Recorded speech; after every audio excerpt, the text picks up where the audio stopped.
दो भाई हैं जिनके बीच में ज़मीन के लिए लड़ाई हो रही है। अब एक भाई ने ये फैसला किया कि चलो हम कोर्ट जाएंगे। वो चला तो गया कोर्ट, पर 15-20 साल से उस ज़मीन के टुकड़े के लिए कोर्ट में केस चल ही रहा है। दूसरी तरफ दूसरे दो और भाई हैं जिनके बीच में विवाद हुआ, लेकिन उन्होंने डिसाइड किया कि हम इसका विवाद का निस्तारण जो है दूसरे तरीके से करेंगे। अब मैं ये कहानी क्यों सुना रही हूँ, क्योंकि आज जो एलएलबी का पेपर हम शुरू कर रहे हैं वो है वैकल्पिक विवाद निस्तारण प्रणाली, यानी कि अल्टरनेटिव डिस्प्यूट रिजोल्यूशन सिस्टम। और इस टॉपिक को समझने के लिए आपको डे टू डे लाइफ के एग्जाम्पल के साथ समझना होगा। Hello students, welcome back to my class. और अब तक आप समझ गए कि एलएलबी के पेपर एडीआर का आज मैं पहला क्लास ले रही हूँ। इससे पहले भी मैंने दूसरे यूनिट की क्लासेस ली हुई हैं एडीआर की, आप चाहे तो देख सकते हो। खैर, तो जब भी हम किसी सब्जेक्ट को समझने की कोशिश करते हैं, सबसे पहले हमें उसके इतिहास जानना चाहिए। अगर हम इतिहास से कनेक्ट कर पाएंगे तो ही उस टॉपिक को बेहतर समझ पाएंगे। तो क्या है एडीआर का इतिहास? तो चलिए शुरू करते हैं प्राचीन काल से। पहले के टाइम में क्या था, छोटे छोटे राज्यों में हमारा देश था, बटा हुआ था। और राज्य को कौन देखता था? राजा देखता था। और राजा ही जो होता था वो न्याय व्यवस्था का प्रमुख होता था, यानी कि दो लोगों के बीच अगर विवाद है तो कहाँ जाते थे? राजा के पास जाते थे। तो विवादों का निपटारा कौन करता था? राजा करता था। बेसिकली न्यायालय की तरह काम करता था। फिर आया गांव में पंचायत। पंचायत पे 5 लोगों की पंच होती थी जो विवादों का निपटारा करते थे। कैसे करते थे? या तो दो लोगों में जिनमें विवाद है उनमें आपस में बात करवा देते थे, या उनके बीच बीच बचाव कर लेते थे, या उनमें कोई सुलह करा देते थे। इस तरह से पंचायत अपना काम कर रही थी। तो बेसिकली न्यायालय की कोई ऐसी फिक्स व्यवस्था नहीं थी। न्यायालय का काम लोकल लेवल पर ये पंचायत करने लगी, क्योंकि इससे क्या होता था कि न्याय मिलना बहुत आसान हो जाता था। सबसे बड़ी बात कि कोई भी मामला बहुत जल्दी निपट जाता था, इसीलिए इसकी ज़रूरत नहीं पड़ी। अब आया ब्रिटिश काल। ब्रिटिश काल के जो है उसमें प्राचीन टाइम का बिल्कुल सब कुछ समाप्त हो गया और ब्रिटिश काल ने न्यायिक पद्धति जो है एक नए तरह से लॉ सिस्टम को लागू किया, जिसमें 3 प्रेसिडेंसी में कोर्ट स्थापित किए गए और जज कौन होता था? ब्रिटिशर्स ही होते थे। फिर आया वर्तमान न्याय व्यवस्था। अब जो अंग्रेजों ने नींव रखी थी उसी को फॉलो करते हुए हमारा जो न्यायालय सिस्टम है वैसे ही चलता रहा। बस इनका प्रोसेस जो है वो थोड़ा टफ हो गया, देर से न्याय मिलने लगा, धीरे धीरे न्याय बहुत खर्चीला भी हो गया, और कोई भी दो लोगों का विवाद हो बहुत लंबे समय तक चलता रहा। केस की हियरिंग वही तारीख पे तारीख। अब इसके लिए एक और उपाय खोजने की ज़रूरत पड़ी ताकि लोगों का निपटारा जल्दी हो सके, लोगों को न्याय जल्दी मिल सके। इसी के लिए आया वैकल्पिक विवाद निस्तारण, यानी कि अल्टरनेटिव डिस्प्यूट रिजोल्यूशन सिस्टम।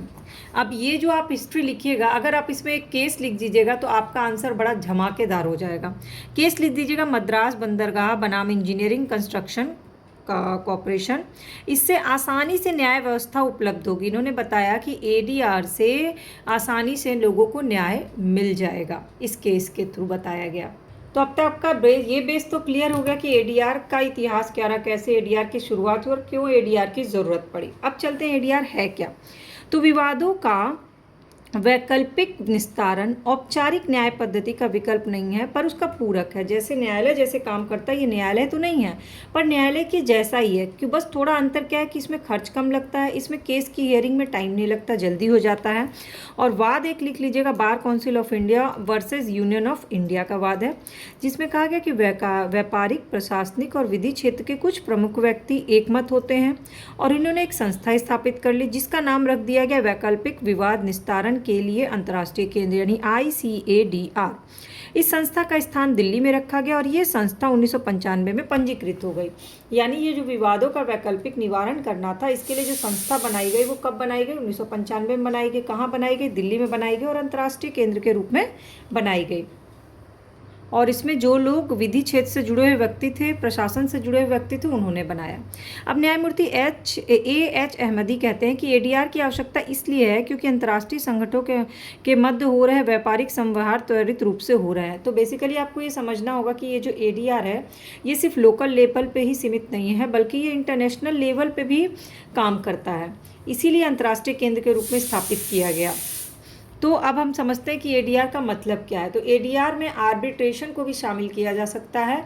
अगर विस्तृत अर्थ में देखें तो एडीआर में आर्बिट्रेशन भी है और एक ऑप्शन के तौर पे। और अगर संकीर्ण अर्थ में, छोटे अर्थ में एडीआर को देखें तो एडीआर में कोई भी वाद आता है उसको सुना जाता है, मुकदमे को अपने क्षेत्र से बाहर करते हुए इसमें निर्णय अंतिम रूप से पक्षों को बताया जाता है और पक्ष को सहमति द्वारा ही निर्णय दिया जाता है। यानी कि बेसिकली ये क्या होता है, एक मैत्रीपूर्ण समझौते की तरह काम करता है, जिसमें पहले वार्ता, आपस में बातचीत होती है, फिर मध्यस्थता होती है और दो पार्टी में सुलह कराई जाती है किसी भी मुद्दे पे।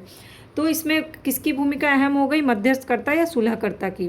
वो खुद विवाद का हल नहीं करते हैं, बल्कि विवाद के हल में लोगों की सहायता करते हैं। अगर दो लोगों में विवाद चल रहा है तो वो हेल्प करते हैं सुलह कराने में। अब जैसा कि मैंने कहा कि ये जो एडीआर है ये लोकल लेवल पे ही काम नहीं करता, जिला स्तर पे काम करता है, राज्य स्तर पे काम करता है और राष्ट्र स्तर पे काम करता है, इंटरनेशनल लेवल पे भी काम करता है। तो इसके तरीके क्या है, विवाद निस्तारण का क्या क्या उपाय है। तो जैसा कि मैंने बताया कि ये सस्ता है, आसान है और बड़ी तेज़ी से काम करता है। लेकिन कैसे कैसे काम करता है, सबसे पहला होता है इसमें माध्यस्थम। मतलब इसमें क्या होता है, जो दो लोग के बीच में विवाद हो रहा है, वही सपोज करिए कि दो लोगों के बीच ज़मीन को लेकर विवाद हो रहा है, उनके विवाद को एक दूसरे को सुनेंगे। उसके बाद जो निर्णय है वो पंचाट के रूप में दिया जाएगा और फिर या तो उनके ऊपर उनके में कोई एग्रीमेंट होगा और एग्रीमेंट करने के लिए उन दोनों को बाध्य हैं। और क्योंकि इसे विधिक मान्यता प्राप्त है मध्यस्थता को, वैश्वीकरण के युग में मतभेद इसी के द्वारा निपटाए जाते हैं। ग्लोबलाइजेशन का टाइम चल रहा है और ज़्यादातर मामले मध्यस्थता करके निपटाया जाता है। लेकिन मध्यस्थता क्या है, माध्यस्थम क्या है, इससे एक फुल लॉन्ग लेंथ क्वेश्चन है जो मैं आपको आगे बताऊंगी, इसलिए अभी सिर्फ टर्मिनोलॉजी को समझ लीजिए। दूसरा आता है सुलह कराना। बहुत ही सिंपल वर्ड है सुलह। विवाद में मुकदमेबाजी के बिना किसी भी विवाद को सुलझाना, सुलह करना, दोनों पक्षकार के बीच में बात करवा करके सुलह करवाना, यही क्या कहलाता है, सुलह। इसके बाद आता है मध्यस्थता। तो मध्यस्थता करने के लिए एक मध्यस्थता जो होता है एक सेतु होता है। जैसे पहले दो लोगों की शादी कराने के लिए मीडिएटर का काम करते थे लोग, उसी तरह से किसी भी मामले को सुलझाने के लिए मीडिएटर का काम करता है कोई व्यक्ति, कोई संस्था, कोई भी पार्टी, कोई भी एक ऑर्गेनाइजेशन जो है वो इसका काम करती है प्राकृतिक न्याय के सिद्धांत के हिसाब से, कि ताकि सबको सही न्याय मिले, समय पे विवाद सुलझ जाए।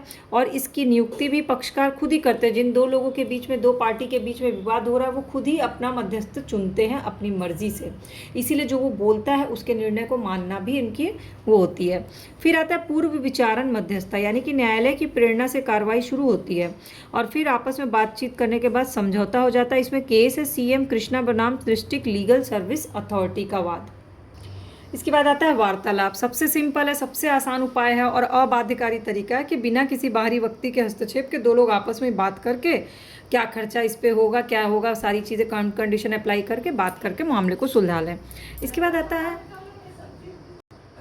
आरंभिक तटस्थ मूल्यांकन। इसमें क्या होता है, गोपनीय बैठक की जाती है बिना किसी को बताए, सब जगह हल्ला नहीं करना है और पक्षकार अपने पक्ष के सकारात्मक और नकारात्मक दोनों बात को रखता है एक दूसरे से, फिर संयुक्त बैठक होती है। इसके बाद होता है लघु परीक्षण। लघु परीक्षण भी अबंधनकारी प्रक्रिया है और अंतिम रूप से वाद जो है उन लोग का खत्म, निपट जाता है। दूसरा है तिरपथ विवाचन। इसके अंतर्गत विवाद के पक्षकार विवाद को ऐसी कार्रवाई को सौंपने के लिए सहमत हो जाते हैं जिसमें पंचाट को शीघ्रता से कम समय में बनाया जाए। तो बेसिकली एडीआर की जो टेक्निक्स है वो कौन कौन सी, एक तो माध्यस्थम, दूसरा सुलह, तीसरा मध्यस्थता, चौथा पूर्व विचारण मध्यस्थता, पांचवा वार्तालाप, छठा आरंभिक तटस्थ मूल्यांकन, सातवां है लघु परीक्षण और आठवां है तिर विवाचन।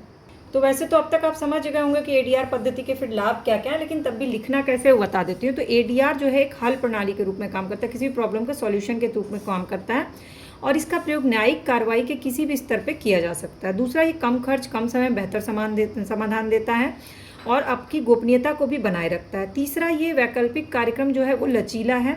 न्यायालय में मामला जो होता है वो कठोर हो जाता है और औपचारिक हो जाता है, इसमें औपचारिकताएं कम होती हैं।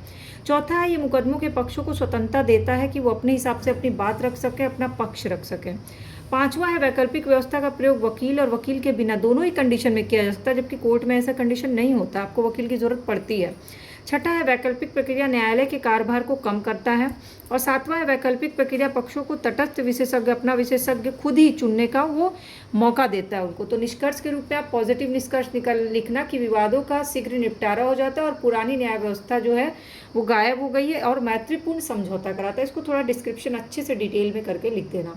तो इस तरह से आप समझ गए कि एडीआर क्या है, एडीआर का अर्थ और परिभाषा क्या है, एडीआर के पीछे का इतिहास क्या रहा है कि एडीआर की ज़रूरत पड़ी, एडीआर की टेक्निक्स कौन कौन सी हैं, एडीआर के लाभ क्या क्या हैं और बाद में आपको कंक्लूड करना है।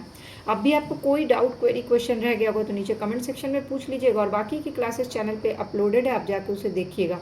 क्लास इजीली समझ में आती है, कीवर्ड्स के साथ पूरा आंसर फॉर्मेट करना समझ में आता है, तो सब्सक्राइब या फॉलो बटन को क्लिक कर लीजिएगा।